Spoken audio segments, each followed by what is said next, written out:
Ladies and gentlemen, members and friends, thank you so much for joining me for another video talking about one of the whiskies from the upcoming March outturn. I'm here at Whisky and Ailment, who are going to have this bottle as a partner bar on the bar very shortly. This is Cask 122.42 Gold Rush. It's a 9-year-old in the spicy and sweet flavour profile.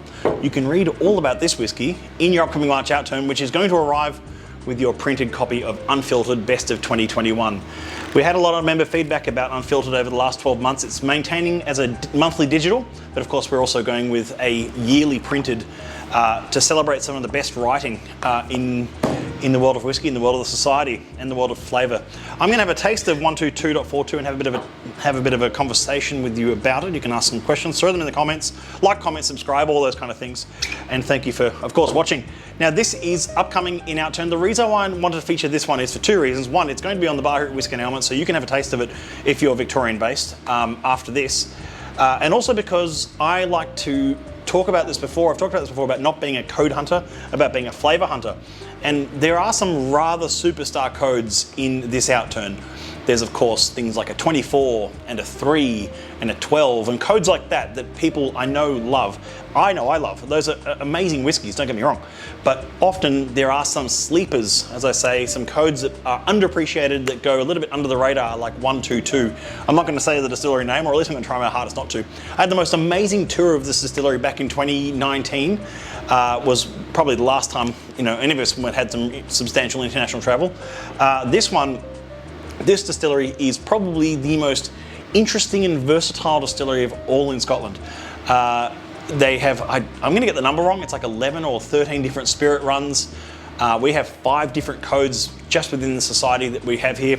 And sometimes you'll see codes like 122 being peated runs, or unpeated in this case, in the spicy and sweet flavour profile. So we've had a couple of peated 122s, we've had a couple of unpeated. This is definitely one of the unpeated ones. A 9-year-old. Single cask, and the cask type is a first fill ex-bourbon barrel, 58.4% single malt Scotch whisky. It says on the front here, golden delicious apples and kumquats.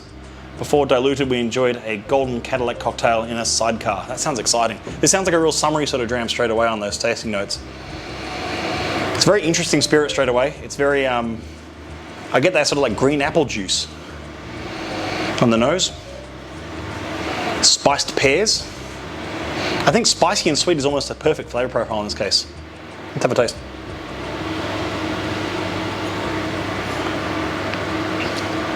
It's a very thick and oily spirit character. It's a very mouth-filling spirit. Very enjoyable indeed. I'll see how it reacts with a few drops of water.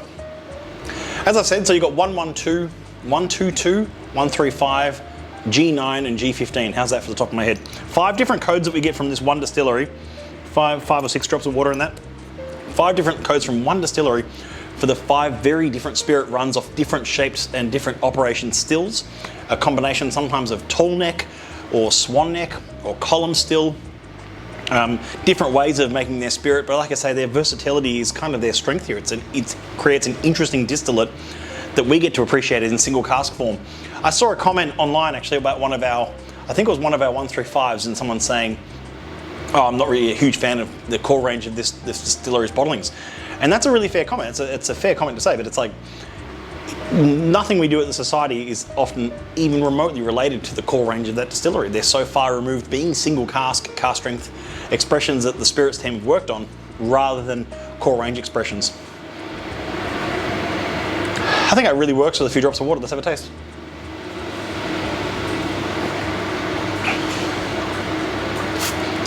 Wow. It turns into a really like a sort of pressed green apple juice. You had that cold pressed apple juice kind of thing. You get the kumquats as well. You get sort of quite a floral aroma, like sort of Parma violet and sort of soft fruits coming out a bit now with the water. That's lovely. It's a very enjoyable, really accessible kind of whiskey. And one that you can catch on the March outturn, of course, or catch at the bar here at Whisky and Ailment, where it'll be available at least a week before outturn comes out for March. So thank you so much for tuning in. I'm Matt Bailey, and keep an eye out for your inbox and your inbox both, and mailbox I should say, for both your Unfiltered and your March outturn on its way. See you soon.